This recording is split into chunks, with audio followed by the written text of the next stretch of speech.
How's it going, everyone? Nick here. We're going to do another episode of Nick at Night. We're going to go over the books we picked up on November 3rd, 2021. Non-spoiler discussion. You don't want to miss it. Stay tuned.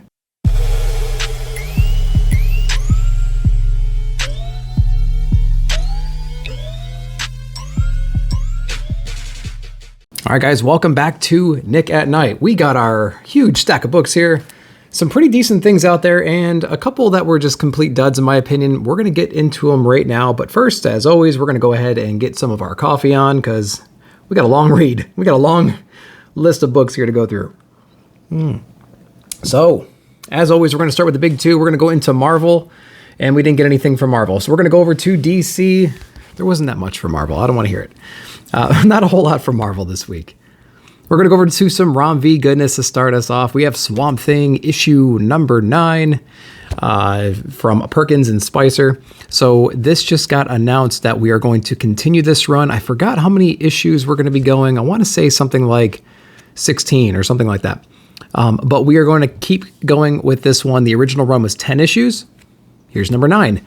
And you can kind of tell that after reading this issue, they're not quite done telling this story. We're just kind of now getting into the thick of it, right? So we have a new Swamp Thing, we have a new avatar, and so this guy Levi is inside of Swamp Thing now. He is Swamp Thing. We spent the last several issues learning a little bit about his origin, his relationship with his family, specifically his brother and his father. Did some lessons learned there. Some people found out about his power, started attacking him personally, and trying to attack him through his friends, things like that. So this issue picks up after the Suicide Squad kind of tie-ins. They had about 3 issues where they tied in with Suicide Squad, and they were handled pretty well for a tie-in. So this one here is following more along the lines of like a predictable comic book story. We have our villain here trying to lure out Swamp Thing, trying to capture his essence, trying to recreate it, trying to further their industry, trying to learn more about them so they can create and invent things and make themselves rich. And they're using his friends as kind of bait. So this is a story about that. We do get a run-in with Swamp Thing's Levi's brother, who's also an avatar for some kind of a green. He has similar power set. He's like he's kind of dressed more anciently. He's got this ability to like shoot roots through the ground and like attack people, but he's dressed more like a creature almost, or like a demon or something like that. He's got horns and whatnot. So that was pretty cool. I do like the dynamic between those two. And Swamp Thing's playing a role of, he's trying to save his brother, trying to prevent him from doing things that he's going to regret. He's going to hurt some people. He's going to regret it. He's going to be going down a path he shouldn't be going down. So that's what Swamp Thing's doing. The art in here is really, really good. Perkins and Spicer, just like the last issues. And it's about as good as it gets from a comic book perspective. I really like their paneling and their art and everything in here. Storytelling is what you'd expect from Rom V. I would say a little bit more of a departure than his usual writing, I think. And the storytelling is pretty good in here. So I am looking forward, and I will definitely keep getting these.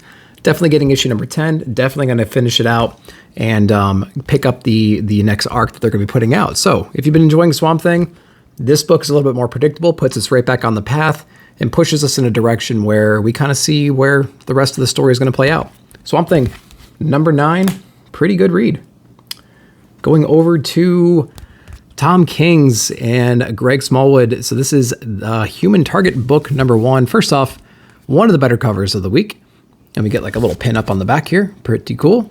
I really like this cover just because of the coloring on here. He has a great expression on his face.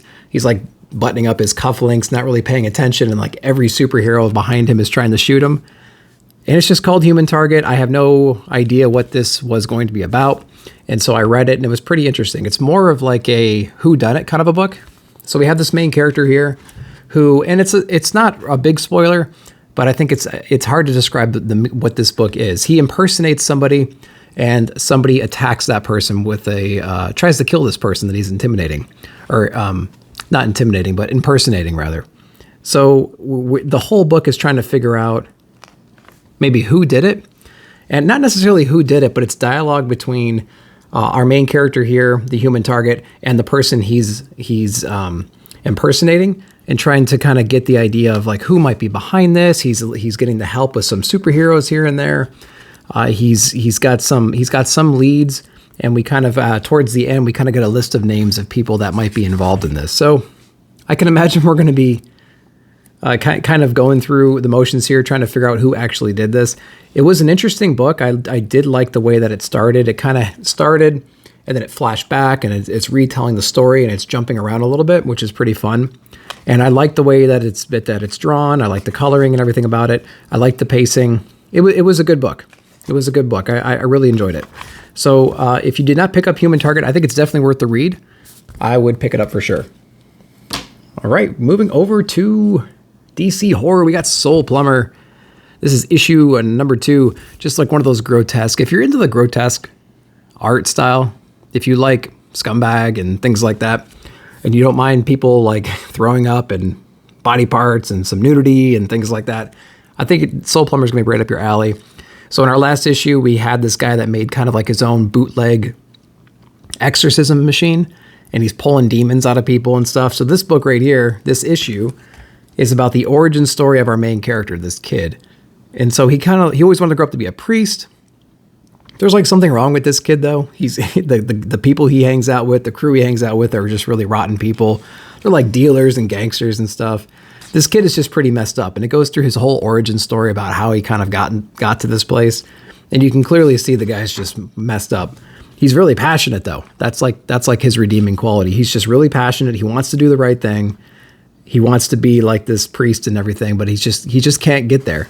And so he kind of finds what he thinks is a calling, pulling demons out. So he builds this machine based on some plans he stole. This is all in the first issue. This issue is his origin and what he does with the demon that he pulls out of this guy.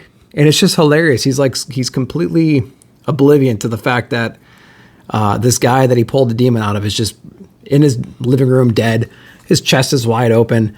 I really like it. And there's a cool dialogue between our guy here and the little demon that he pulled out. It's kind of like Alienated. If you guys read Alienated a couple years ago, there's like this spirit that kind of floats around, and they're learning how to communicate with it.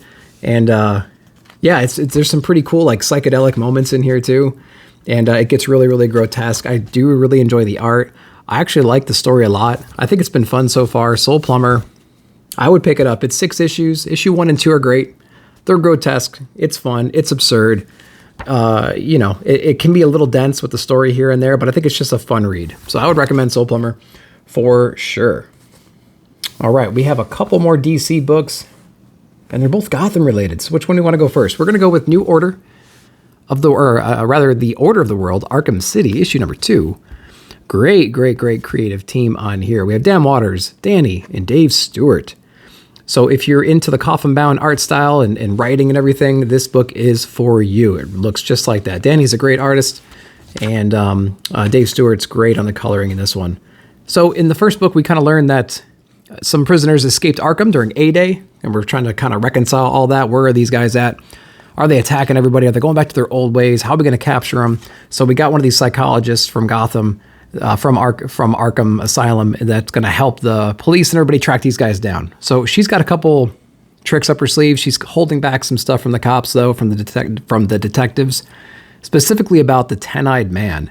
So this book is pretty 10-eyed man heavy. If you like that guy and you like this rendition, I think you're going to like what you see here. He's kind of trying to explain to this psychologist that there's like this ghostly apparition that's been haunting Arkham Asylum, right? And so he's kind of calling, he's coming, and they're trying to like find all these different people that escaped. And so the 10-eyed man's got like this supernatural ability almost to kind of perceive where these other guys are. It's been a pretty interesting story so far. And so she's kind of becoming a believer in this like theory of a guy coming, right? Of this guy that's been haunting Arkham. So it's pretty cool. We have Azrael in here, which is pretty neat. We have some pretty cool scenes in here and some pretty gory stuff that's happening. Like I said, I do enjoy the art style a lot from Danny and Dave Stewart. So yeah, this book it's not what I thought it was going to be. I knew it was going to be a book about the villains in Arkham, from Arkham, kind of loose on the world, but I didn't see like this weird collaboration with the psychologist and like her deceit to the police and, this other superstitious character kind of haunting all these escaped people. And so it's kind of fun to kind of see where this is going. So I'm having a blast with this book so far. So far, so good. We've gotten a lot of good books from DC so far over here. We have one more book from DC, and that is Batman 116. So this is James Tynan. We got Mendez on the art as well. And so this book, the pacing of this book was a little bit different than the previous ones. I think I was ready for Fierce State to kind of be over. We're on 116. I think the last official issue is 17. There might be like a one shot after that, something like that coming up. And so this book had a lot of like convenient points in it, but I think it was needed. And it feels, I kind of was anticipating this because the run is ending pretty soon and they had a lot of things to kind of get through. So if you can forgive the convenience of a lot of the things that happen in this book, then I think you'll be in a better position. But the good news is the art is consistent. So we're not flipping artists every other page. We touch him with Eden, and we touch him with like the evil Poison Ivy and that whole gang. We touch base with Batman and Miracle Molly. We get some Scarecrow stuff in here. We get some Peacekeeper 1 action in here as well. So we get a lot of cool scenes. And so a lot of things wrap up and happen really quickly in this issue. Again, it's that whole convenience thing. So if you can kind of get over that, I think you're going to be in a good spot. So where we end up leaving this particular issue here is we knew that there's going to be this like fusion of character for Ivy soon. We have like a bad Ivy and a good Ivy, and Catwoman's kind of been protecting the good Ivy this whole time. So we're kind of going towards that direction. So I'm not going to spoil anything else there. We did get a cool Batgirl story at the very end here in the back pages that kind of answered the question that I think it was Nightwing, the last issue. There was an explosion in the clock tower. It kind of plays that whole scene out, like what the heck happened there and who was involved and did they escape? So you do get some answers in the back of this, which is nice for some closure and just to kind of understand the state of those characters that were involved. So art, solid. Is it wrapping up the story quicker than it has been playing out? Absolutely. Do you need to forgive the conveniences that they put inside this book to wrap it up quicker? Absolutely. But was I mad at it? No, I wasn't mad at it. I just know that this story needs to end, and they're just kind of doing a lot of things quickly to make it end. And whatever, that's fine. Not too bad. Not too bad of an issue. We've definitely had worse Batman issues lately. So that is it for the big two, specifically DC, because we did not pick up any Marvel books. We're going to go over to the indies. And where are we going to start? We're going to start with Image, because we got a ton of Image books. So Scotty Young on the Me You Love in the Dark. First off, the cover is great. I do love that. We get that little, like, I'm not sure if that's like represents music or mood or some kind of a tentacle that the guy, I feel like it's used in a couple different ways inside the story and in the art.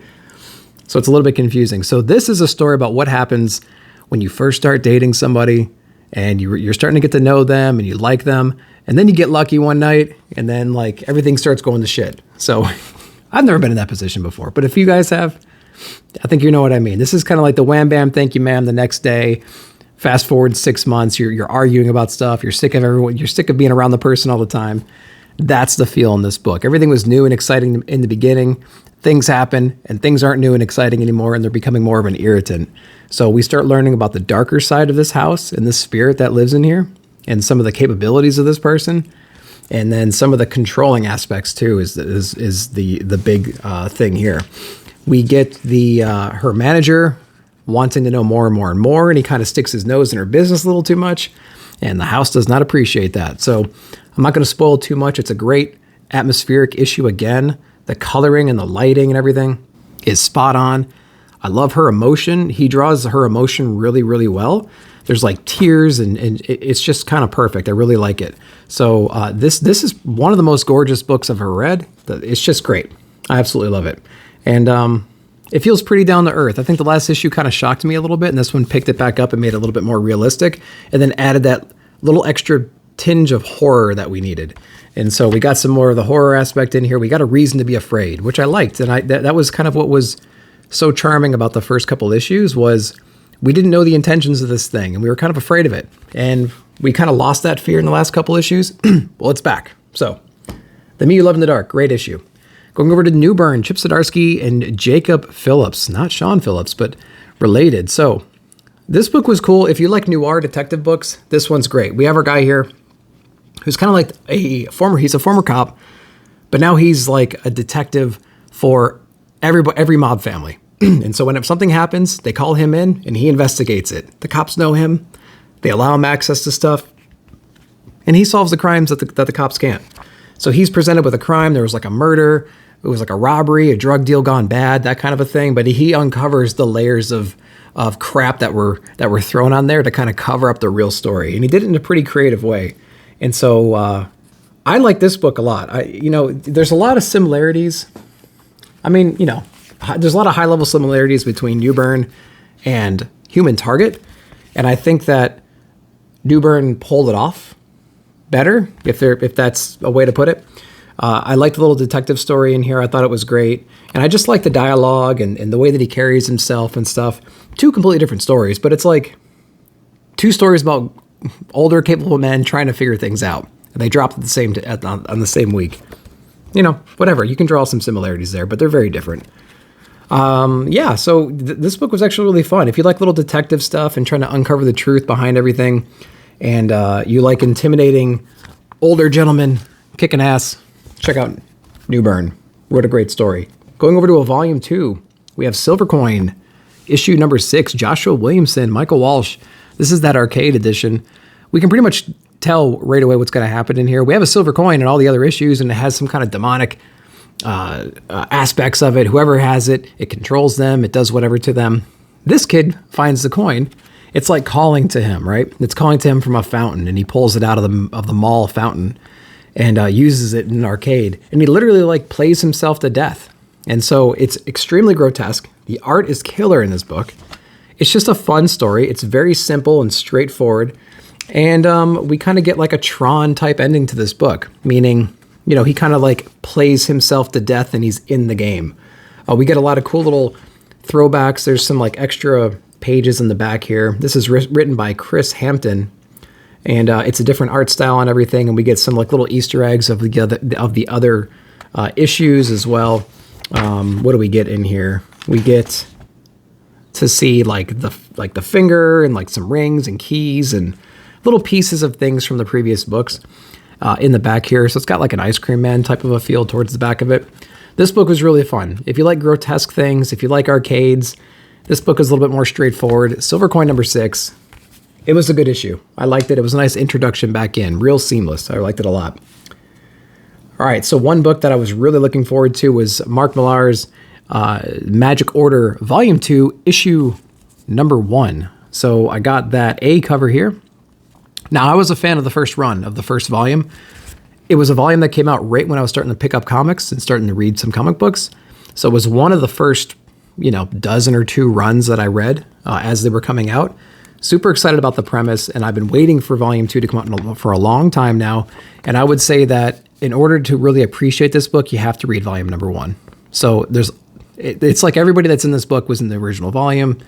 You kind of need to know the dynamics, who these people are, how they got there. So if you're reading this and you're kind of lost, you might be lost. I would just go ahead and read the 6-issue run of Volume number 1. So anyway, with that said, this picks up right where the other one kind of left off. Everyone's kind of settling into their new roles. We are introduced to our new villain here. The magic that they use is interesting for sure. It kind of gets into it right away. I think it's only 3 or 4 pages before you get complete chaos. And you can kind of understand that this is like a violent Harry Potter kind of a realm. So we have these families. They're kind of at war with each other. We're understanding what that's about. We get some really cool action scenes with magic and everything. So there's possession and everything else going on, demons and whatnot. It's really cool. And I just had a blast reading this book. So if you liked Volume 1, I think you're going to love Volume number 2. If you haven't read Volume 1, go pick it up, man. Go pick it up and read it and get into this. I really recommend Magic Order Volume 2, issue number 1. All right. A couple more indie books. We got Frontiersman from Patrick Kinlan. I hope I'm pronouncing that right. So this is issue number 2. This issue is very strange. So if you remember the first issue, we're kind of convincing this old-timer superhero guy to kind of help out the deforestation movement, and he's going to move into this tree and get some local press. We're trying to figure out what all the other underlying things are. We have a corporation who's trying to knock all these trees down. They don't like the fact that he's involved. They're monitoring him, trying to figure it all out. What's his motive and whatnot. Then we got the good guys, and, who knows what their motives are. So the first issue was all about convincing him to go up there. This issue is him going up there and him trying to get, settled up there and whatnot. And he's attacked by one of his former enemies. And he's like a guy who's like immortal. He's like a galaxy essentially. And, you know, he can't really be killed or destroyed. He's like infinity. You know, he's drawn really cool. I like that a lot. The art's funny. I like the dialogue. Our frontiersman guy, he's just relentless. He's just constantly attacking him to no avail. So it was really, really funny. He actually learns a story of this guy who's basically infinity. And there's a reason why he's trying to get with him. He's trying to get with an old contact of his, a mutual friend of theirs. And he gives him a good reason why. And, you know, it was a compelling story. It was like a heartbreaking story. It's like, listen, I know we've been enemies. I've changed a lot. There's no point in me, you know, being the way I was. I've kind of moved on, and the person that helped me moved on. I need to get back with them. I need to be in contact with them for this specific reason. And so Frontiersman, he's like, I'm not going to help you. You're a jerk back in the day and everything like that. But he ends up kind of helping him towards the end. So it was a story that didn't progress the overall story much at all. We got some cool interactions. We got to learn some of the old villains and whatnot. And I think it was action packed, but like, I'm trying to figure out how did this push us forward? Like, I don't see the point. It was like we had this main idea of this guy trying to help these young guys from preventing the companies from chopping down all the trees. And he finally says yes.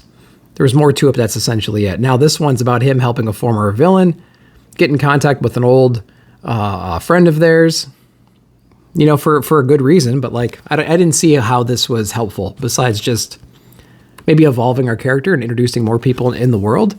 So we'll see. We'll see where it goes. I didn't mind the issue. I just didn't see a point in it. So if I'm wrong, let me know down below in the comments. Did I miss some kind of key element to that issue? It's not a bad issue. I just didn't see the point of it. All right, moving on to Robert Kirkman's Firepower issue number 12. And I feel like I can just clip every single Firepower review that I have from all my previous Nick at Nights and just apply it to the most recent one. Because this is the same thing. It's basically, it's action-packed pretty much from cover to cover. The coloring and everything is great. I mean, we've come to recognize, I think, this art style and this coloring style instantly. Every time we turn the page, it's like, yeah, it looks great. It's full of action. You know, it's full of impossible odds. They find a way to escape, and they have to kind of, you know, lick their wounds a little bit and try to plan and see where they're going to go from there. And this book is no different. It's full of action. It's almost like, I don't know if it's too much, but like everything that happens here seems like it happens very, very quickly, and it doesn't feel like it's earned. I don't know. It's like drastic, crazy stuff happens, but there's no feeling about it. There's no feeling. And that might be the only way I can really describe it.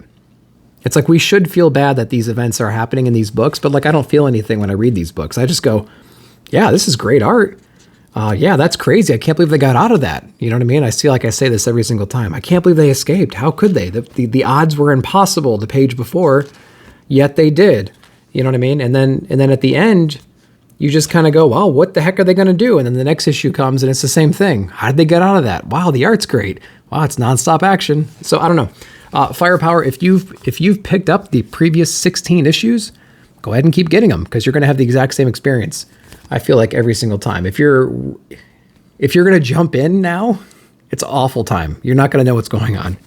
So even if you read these books, it gets a little bit confusing a few issues ago, like who's really who and what clan is the good clan and things like that. It gets to be a mess in like the early teens of these issues. But Firepower, if you've been reading it, keep reading it, I'd say. It's not bad. That's actually a better issue than typical, I think. All right, so we are done with Image. We are going to move over to some more indies. We're going to go over to Dark Horse. So we got a couple of different books from Dark Horse. We're going to go with Last Flight Out. So this is issue number 3. Big talk about this book for issue number 1. I think everyone was, anticipating it. I think the ones that read it, I think the majority liked it. It's basically a story of this guy who's been very preoccupied with building arcs to get people off the planet because there is a moment in the very, very, very near future where the planet's going to kind of change and it's going to be uninhabitable, right? So he's spent the last couple decades building these arcs, kind of losing contact with his daughter at the same time. And they kind of played that out in issue number 1. There's like a rescue mission in the works right now to kind of get the daughter back before the last ship leaves. And so basically we have this military escort unit taking this guy to go find his daughter before the last ship leaves. That's kind of the premise. We actually locate her in issue number 2, and this is the story about why she doesn't want to leave. And there's some real hard feelings because some people were lost in this mission to go find her. And now that we found her, she's resisting. And it turns out she wasn't that much danger to begin with. And so there's a lot of trust issues right now between the military detail and our main characters here. And, for good reason. I mean, everyone's kind of shady. Everyone's kind of been lying to everybody here and there. And then you have this layer of, if we don't make it out of here in time, the world's going to end and we're all going to die. So you have this like chaos, like this volcano erupting right behind you this whole time, but you're forced to kind of not pay attention to that. And so, so it was okay. I think that this book needed to really hook me in with this issue for me to care. And it didn't quite do that. The art is okay. It feels a little bit cheap here and there. I don't like the facial expressions. I'm not a big fan of the way it's shaded, the way it's colored, the way the lighting is in this book. I think they could have did a little bit better job there. Everything's really dark. I just really don't like it. I didn't enjoy reading it, so I don't think I'm going to keep getting it. So Last Flight Out, issue number 3 might be my last issue because I don't want to invest in 3 more issues on a story that I really don't care about. The art's not that great, and that's kind of how I feel about it. So let me know, did you guys read Last Flight Out, issues 1, 2, and 3, and has it done enough to hook you to earn that next, $12? So let me know down below in the comments. So we are going to go over to the last Dark Horse book. This is Colin Bunn, Lucky Devil number 4. You knew we were going to get a Colin Bunn book at some point with all the stuff that he's got put out. I love this book. I like this run. This is probably the first Colin Bunn story that I've liked every single issue for, and I'm going to just keep reading it. So this is our main character kind of teaming up with the demon that he stole the powers from, and his crew going to hell and bargaining with the devil, which I thought was really great. First off, the art in this book is killer. Love the art in this book. It's from Fran Galan. I'm probably going to say that wrong. And he does the cover and everything. Fran does the cover and everything. So I really like the art. I like the facial expressions. I like the paneling. I like everything about it from an artistic perspective. It's great. We have like a little ice cream man tease in here, which I thought was really great. Who knows if that was intentional? I feel like it was, of course. And we get to run in with the devil. So we get to work with the devil here. We get our bargain. We understand what he's trading, which I think is really funny. And we get the one thing I would criticize about this book is we really don't get a sense of where the book is going at the end. Or at least I didn't. We made our deal. We understand what the ramifications are. And so we don't quite know what the next threat is. The threat in the beginning was he's got this power. He's kind of impersonating himself to be the devil in a way, right? And then the demons didn't like that, so they came and attacked him. So he went to hell and made a bargain. And so now he's back up on Earth, and I don't quite know what the threat is anymore. So this is issue number 4. So I don't know how many issues this is. If you do know, let me know down below. If it's 6 issues, we have 2 issues to develop a new problem and then solve it. So it seems like the runway's pretty tight there. So I don't really know where we're going to go from here. But I've loved every issue so far. So Lucky Devil, Colin Bunn, great book. Liking it a lot. Okay, going over to Vault Comics, we got The Rush, Simon Spurrier. So this book I was really looking forward to because I haven't really read a lot of Spurrier stuff. And so I liked just the aesthetics of the cover, and I liked the art style when I saw it. So art is great. The coloring is interesting. There's some like flashback stuff. The colors are very earthy. There's not a lot of bright colors in here at all. The time period is like settlement era. So people are kind of moving out west. They're gold mining, things like that. Trying to pan for gold here and there. And we get this woman who's trying to find her son. So trying to find her son, eliciting the help of some protector, of this guy to kind of watch her back. She's traveling around trying to find where her son is. And she learns some unfortunate news.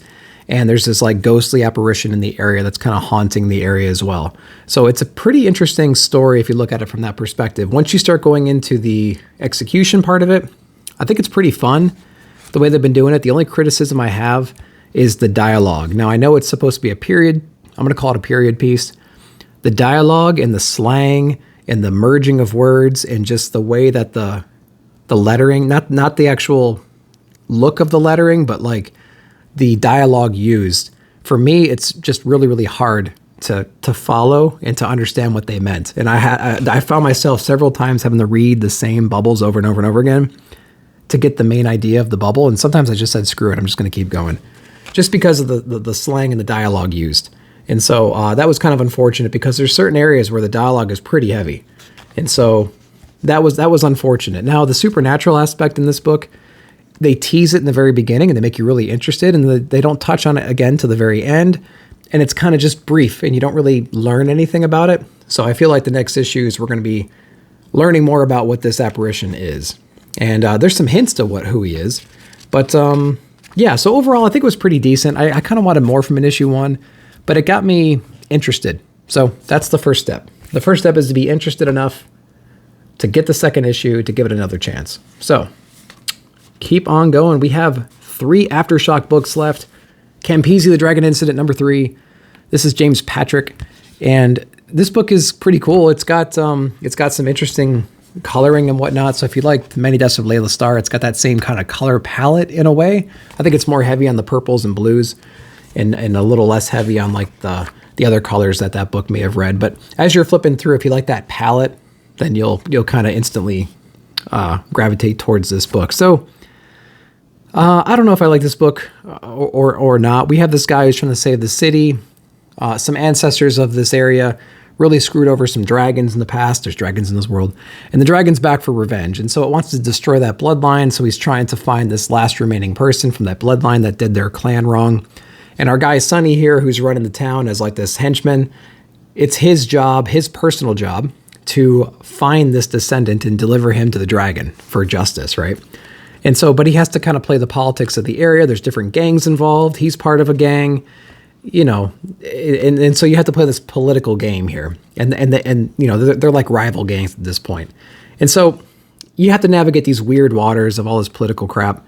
And so, yeah, so there's that. I don't, if this was more issues, then I think it's only 4 issues, I want to say, because I think the solicitation for the last one is like, hey, he has to, you know, he has to figure this out. He has 1 shot to figure this out or something like that. So I think this is only 3 or maybe 4 or 5 issues. If this was longer, I'd probably drop it, because I'm stopping. I'm just not caring anymore. But yeah, it's okay. It's okay. Maybe I'm being a little bit too harsh on it.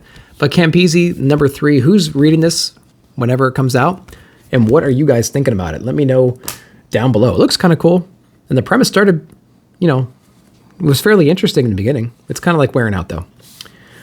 Okay, so 1 book, Aftershock, I'm glad is done. And I will not be getting a second volume if it comes out. This is Out of Body issue number 5, the last book of this arc. I'm not too harsh on books that often. I think I'm pretty level-headed in explaining why I don't like them. I don't like this. I didn't like this run. I wish I would have relied on my instincts when I read the first couple issues. First off, the story itself, this guy gets attacked and he's put inside of a coma. He's getting some questionable treatment while he's in this coma from the caregivers, the nurse especially. The visitors coming in are really weird. The side characters are undeveloped. The villain is barely there. He's got these other priorities. He's trying to figure out who killed him, but at the same time, he's trying to help this former patient who's kind of crossed over to the afterlife a little bit, or his astral projections floating around for whatever reason. He's getting help from this medium girl who's wrapped into this villain's plot as well. And so there's just a lot of things going on at once. And so he's trying to like figure out who put him in this coma and all this stuff. And so it's all very disconnected, which I thought wasn't handled very, very well. So once we finally kind of got on a track in the last issue, this issue closes all that up, and it closes it up in a way that's not really, it's not satisfying. It's not satisfying. The villain didn't get his dues. He's, you know, and then, you know, our main villain is kind of put in this other land of stasis, right? And so there's no closure in any way. Do we get to figure out who attacked him? Yeah, we do. Did they attack him for a good reason? No, they didn't attack this person for a good reason. So it was like the whole mystery we were trying to solve this whole time wasn't worth it. And then the villain that was messing with him didn't get his justice. And then did our guy get saved? Kind of, but he's kind of in limbo still. So we're trying to, there's a lot of open threads. So all the threads that they spun in the beginning of this, none of them paid off, and we didn't get any closure. So Out of Body, don't really recommend it. 5-issue run. I don't speak harshly on many books, but that was kind of a waste in my opinion. So moving on to the last book. Last book was not that bad. So this is Colin Bunn's The Heathens, #1. I was looking forward to this one because it was kind of solicited as all these different like badasses throughout the timeline kind of get together and they're doing like bounty hunting, and they're run by this super cool like pirate chick from the back in the day, from like the Chinese pirate scene, right? So I was like, this is going to be a great book, and I think it was pretty fun. I really do enjoy the art. I read this book and I can just see Colin Bunn's writing and his storytelling because I've read so much of his stuff now, his recent stuff. I haven't read any of his older stuff. But if it's probably like 6 months, 8 months or newer, I've at least read it or given it a shot. So you can definitely hear his voice in this book in the way that the story progresses and everything like that. Now, I think the execution's a little bit off. I think he could have done a couple more things in this book with the characters to really make it interesting. But he's got a really cool cast of characters. They kind of touch on their backgrounds here and there. Of course, they don't get along because they're like alpha men and alpha women. And so it's just kind of funny to see them interact. And they're going after a pretty interesting villain. And but I think it all kind of ends a little bit too quickly. I feel like, again, it's like a book that's barely scratching the surface. It's got a good idea, but I want more depth. I want more depth to it, and it's barely scratching the surface. And then by the end of this book, our guys are put in like this impossible situation to escape. So it does have a cool, oh my God, what are they going to do moment at the end. So it's got a hook. So that's good. So it's got a hook. It's got an interesting cast of characters. The mythology is pretty cool. I like the objective that they have. The art is pretty good too. The dialogue is good. The pacing is good. I want some depth. So yeah. So hopefully we do get that. If you just continue the cool dialogue between the characters and kind of make it worth it, I think you're going to be good with this one. And so kind of like what we're doing with Lucky Devil. Lucky Devil is dealing with like an emotional level behind all this stuff. There's a lot of supporting characters who are always there, but they never confuse you and you don't forget who they are. I think they introduced them in a right way. And in this one, we're introduced to a lot of character, but they're very distinct and easily distinguishable from each other. So I think that's going to help the Heathens. So I'm hoping that is the case. So like always, we're going to go back through the stack real quick. If you only had a few books to pick up, what are you going to get? I am going to start with Magic Order, Volume 2, Issue #1. Can't recommend that book anymore. Read Volume 1, though. You got to read Volume 1. Silver Coin, #6, if you enjoyed the first run.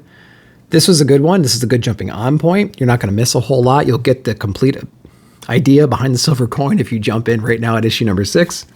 So the other issues are not required reading, but they help. I'd say Newburn is a really, really good little detective story, so I would pick up that one. Human Target wasn't bad either, but I think it's the lesser of the two if you're trying to compare those two, which I don't know why you would. Who knows why I am. The Me You Love in the Dark was a good book that kind of pushed the needle back into the horror aspect of the run that we kind of enjoyed from the first few issues. And then what else? I think those are the most solid books of the week.